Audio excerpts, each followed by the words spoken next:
Stock market की बातें करते हुए ये शब्द तो सुने ही होंगे। मैं एक इंट्राडे ट्रेडर हूं या मैं तो स्विंग ट्रेडिंग करता हूं।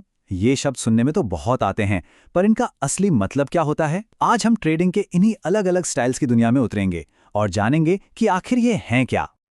तो यहीं से कुछ बड़े सवाल खड़े होते हैं कि ये ट्रेडिंग स्टाइल्स असल में होते क्या हैं, किसमें सबसे ज्यादा जोखिम है, इनको शुरू करने के लिए कितना पैसा चाहिए, और शायद सबसे जरूरी सवाल, अगर कोई अभी बाजार में कदम रख रहा है तो उसके लिए सबसे अच्छा क्या है। चलिए इन सभी सवालों के जवाब एक एक करके ढूंढते हैं। इससे पहले कि हम अलग अलग स्टाइल्स की गहराइयों में जाएं, यह समझना जरूरी है कि ट्रेडिंग का मतलब क्या है। तो ट्रेडिंग असल में है क्या? चलिए पहले इसे ही समझ लेते हैं। ट्रेडिंग को एक स्प्रिंट की तरह समझिए और इन्वेस्टिंग को एक मैराथन की तरह। ट्रेडिंग में मकसद होता है स्टॉक की कीमत में होने वाले छोटे छोटे उतार चढ़ाव से जल्दी पैसा कमाना।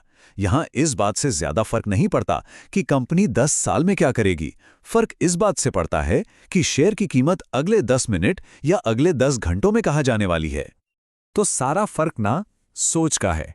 एक इन्वेस्टर एक माली की तरह होता है जो बीज बोता है और सालों तक सब्र के साथ उसके पेड़ बनने का इंतजार करता है। वहीं एक ट्रेडर एक सर्फर की तरह है जो सही लहर यानी सही मार्केट मूव का इंतजार करता है, उस पर थोड़ी देर सवारी करता है और फिर अगली लहर की तलाश में निकल पड़ता है। ठीक है, तो चलिए शुरुआत करते हैं ट्रेडिंग के सबसे तेज और शायद सबसे एड्रेनलिन भरे रूप से, यानी स्कैल्पिंग से। स्कैल्पिंग मतलब super duper short term trading. इसमें एक स्कैल्पर बाजार के बहुत ही छोटे उतार चढ़ाव से पैसा बनाने की कोशिश करता है।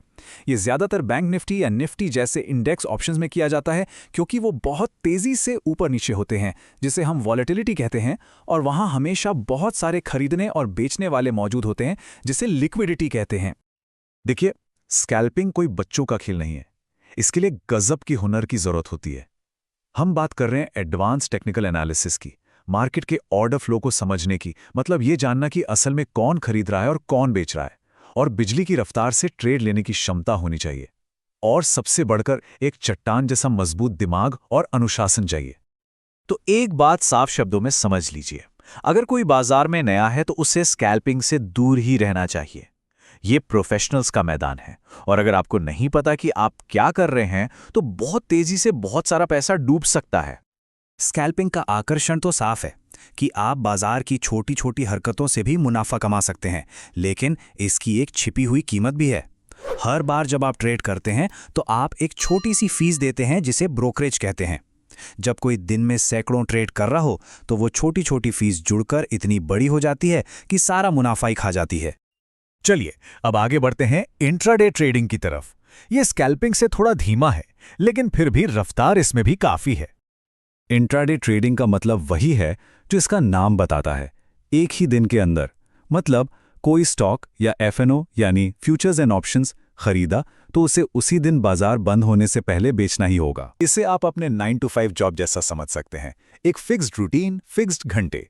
सुबह मार्केट खुला, काम शुरू किया, और शाम को मार्केट बंद होने से पहले सारे सौदे काटकर कंप्यूटर बंद और घर, नो टेंशन। डे ट्रेडिंग में स्टॉक्स चुनने का एक बहुत बड़ा फायदा है, डाइवर्सिफिकेशन। मतलब आप अपने अंडे अलग अलग बास्केट्स में रख सकते हैं, थोड़ा आईटी सेक्टर में, थोड़ा बैंकिंग में।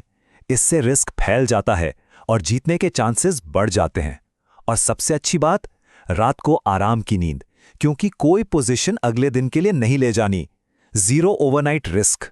और हाँ, इंट्राडे ट्रेडिंग का एक बहुत बड़ा फायदा है कि इसमें दोनों तरफ से पैसा कमाया जा सकता है। अगर बाजार ऊपर जा रहा है तो कम में खरीद कर ज्यादा में बेच सकते हैं, लेकिन अगर बाजार नीचे गिर रहा है तो शॉर्ट सेलिंग कर सकते हैं। मतलब पहले बेच दिया और बाद में कम कीमत पर वापस खरीद लिया। जब तक बाजार में हलचल है, दिशा कोई भी हो, पैसा कमाने का मौका है। इंट्राडे ट्रेडिंग में लेवरेज नाम की एक चीज भी होती है। इसे एक मैग्नीफाइंग ग्लास की तरह समझिए। ब्रोकर आपको आपके पास मौजूद पैसे से कई गुना ज्यादा की ट्रेडिंग करने देता है, तो 20,000 रुपए से भी 1 लाख रुपए के शेयर ट्रेड किए जा सकते हैं। जब आप सही होते हैं तो ये कमाल का होता है, क्योंकि मुनाफा कई गुना बढ़ जाता है। लेकिन याद रखिए, मैग्नीफाइंग ग्लास दोनों तरफ काम करता है। अगर ट्रेड गलत पड़ा तो नुकसान भी कई गुना बढ़ जाता है। ये एक दो-धारी तलवार है। ठीक है, अब जरा गियर बदलते हैं और ट्रेडिंग के उन स्टाइल्स को देखते हैं जिनमें सब्र की जरूरत ज्यादा होती है। स्वागत है स्विंग और पोजिशनल ट्रेडिंग की दुनिया में। स्विंग ट्रेडिंग में ट्रेड्स को कुछ दिनों से लेकर कुछ हफ्तों तक होल्ड किया जाता है। लक्ष्य होता है बाजार में एक स्विंग या एक छोटे ट्रेंड को पकड़ना। स्विंग ट्रेडर्स अक्सर डेली और वीकली चार्ट्स को देखते हैं और ये तरीका तब सबसे अच्छा काम करता है जब पूरा बाजार ऊपर की ओर जा रहा हो। और ये बात नए ट्रेडर्स के लिए बहुत बहुत ज़रूरी है। ज़्यादातर एक्सपर्ट्स मानते हैं कि बाजार में उतरने के लिए स्विंग ट्रेडिंग सबसे अच्छा पहला कदम होता है। इसमें तनाव कम होता है, हर सेकंड स्क्रीन से चिपके रहने की ज़रूरत नहीं होते और ब्रोकरेज चार्ज भी बहुत कम लगते हैं। और फिर आती है पोजीशनल ट्रेडिंग, जो इन सब में सबसे धीमी और सबसे ज़्यादा अनुशासन वाली है। यहाँ ट्रेड्स को हफ्तों या महीनों तक होल्ड किया जाता है ताकि एक बड़े लंबे ट्रेंड की पूरी सवारी की जा सके। ये बहुत कम तनावपूर्ण है, लेकिन इसके लिए ज़्यादा पैसा और उससे भी ज़्यादा, बहुत ज़्यादा धैर्य की ज़रूरत होती है। यहाँ टाइम फ्रेम और बड़ा हो गया। अब हम वीकली चार्ट्स पर हैं। इंस्ट्रूमेंट्स हैं फ्यूचर्स और स्टॉक्स। एक पूरी तिमाही यानी 3 महीने में सिर्फ 4 से 8 ट्रेड्स और होल्डिंग टाइम 3 हफ्ते से लेकर 3 महीने तक। ये ट्रेडिंग और इन्वेस्टिंग के बीच का एक ब्रिज है, आप कह सकते हैं। चलिए अब एक बिल्कुल मॉडर्न अप्रोच की बात करते हैं, एल्गो ट्रेडिंग। इसे सीधे साधे शब्दों में समझिए, ये एक रोबोट है जो आपके दिए हुए रूल्स को बिना किसी इमोशन के फॉलो करता है और खुद ही ट्रेड्स लेता है। तो ये काम कैसे करता है? सिंपल है। आप अपनी ट्रेडिंग स्ट्रैटेजी को कोड करके कंप्यूटर को दे देते हैं और वो बिना किसी गुस्से या लालच के उन रूल्स पर ट्रेड करता है। इसका सबसे बड़ा फायदा इमोशन फ्री ट्रेडिंग। लेकिन हाँ, इसके लिए प्रोग्रामिंग नॉलेज, अच्छा कैपिटल और बैक टेस्टिंग की सुविधा चाहिए, यानी पुराने डेटा पर अपनी स्ट्रैटेजी को टेस्ट करने की एबिलिटी। अच्छा, तो हमने काफी कुछ कवर कर लिया है। स्कैल्पिंग, इंट्राडे, स्विंग और पोजिशनल सबको समझ लिया है। अब चलिए इन सबको एक साथ रखकर इनकी सीधी तुलना करते हैं ताकि सारे फर्क बिल्कुल साफ हो जाएं। ये स्लाइड सब कुछ एक ही जगह पर ले आती है। जैसा कि देखा जा सकता है, एक तरफ है स्कैल्पिंग, जहां टाइम फ्रेम सेकंड्स का है, स्किल बहुत ज्यादा चाहिए और फीस भी बहुत ज्यादा है, लेकिन कम पैसों से काम चल जाता है। और दूसरी तरफ है पोजिशनल ट्रेडिंग, जिसका टाइम फ्रेम महीनों का है, फीस बहुत कम है लेकिन पैसा बहुत ज्यादा चाहिए।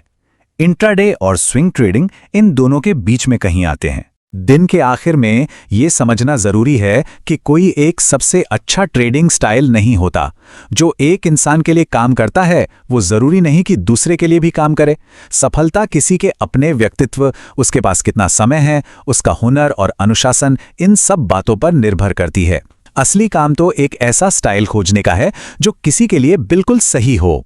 तो इतने सारे स्टाइल्स देखने के बाद अब सबसे बड़ा सवाल, आपके लिए कौन सा सही है? इनमें से आपका कॉन्स्टेलेशन कौन सा है? चलिए पता लगाते हैं। देखिए, अपना स्टाइल ढूंढने के लिए बस 2 सवाल खुद से पूछिए। पहला, मेरे पास कितना टाइम है? और दूसरा, मुझे किस चीज में ट्रेड करना पसंद है? सिंपल। अगर पूरा दिन मार्केट देख सकते हैं तो स्कैल्पिंग या डे ट्रेडिंग की दुनिया में आ सकते हैं। अगर कुछ घंटे ही दे सकते हैं तो स्विंग ट्रेडिंग आपका दोस्त है। और अगर दिन में बस आधा घंटा मिलता है तो पोजीशन ट्रेडिंग बेस्ट है। इसी तरह अगर आप ऑप्शंस के दीवाने हैं तो शॉर्ट टर्म ट्रेडिंग की तरफ जा सकते हैं, जबकि स्टॉक्स के लिए स्विंग या पोजीशन ट्रेडिंग बेहतर रहता है। और अगर आप अभी शुरू कर रहे हैं तो ये रोड मैप आपके लिए है। पहला कदम, स्टॉक्स में स्विंग ट्रेडिंग से शुरुआत करें। ये सबसे सेफ स्टार्टिंग पॉइंट है। दूसरा, शुरू में डेली टाइम फ्रेम्स का इस्तेमाल करें, छोटे टाइम फ्रेम्स में मत उलझिए। तीसरा, और ये सबसे जरूरी है, रिस्क मैनेजमेंट सीखना। जब इसमें कॉन्फिडेंस आ जाए तभी दूसरे स्टाइल्स एक्सप्लोर करें। हर नया ट्रेडर कुछ आम गलतियां करता ही करता है। चलिए उन्हें देखते हैं ताकि आप उनसे बच सकें। सबसे बड़ी गलती है गलत इंस्ट्रूमेंट और टाइम फ्रेम को जोड़ देना। इससे बचने के लिए पहले सिर्फ एक कॉम्बिनेशन को मास्टर करें। हमेशा याद रखें, आपकी पर्सनालिटी आपकी ट्रेडिंग स्टाइल से मैच होनी चाहिए। एक इम्पेशेंट इंसान पोजीशन ट्रेडिंग में स्ट्रगल करेगा ही करेगा। तो आखिर में ये रहा हमारे ट्रेडिंग यूनिवर्स का एक क्विक समरी। स्कैल्पिंग के हाई स्पीड एक्शन से लेकर पोजीशन ट्रेडिंग के पेशेंस तक, हर स्टाइल का मेन इंस्ट्रूमेंट और टाइम फ्रेम यहां आपके सामने है। आप इसका एक स्क्रीनशॉट ले सकते हैं, बहुत काम आएगा। तो इस सारी जानकारी के बाद अब आप बताइए, आपका स्टाइल कौन सा है? कमेंट करके जरूर बताइए कि आप किस इंस्ट्रूमेंट और टाइम फ्रेम पर ट्रेडिंग करते हैं और क्यों। हमें आपके अनुभव जानने में दिलचस्पी है।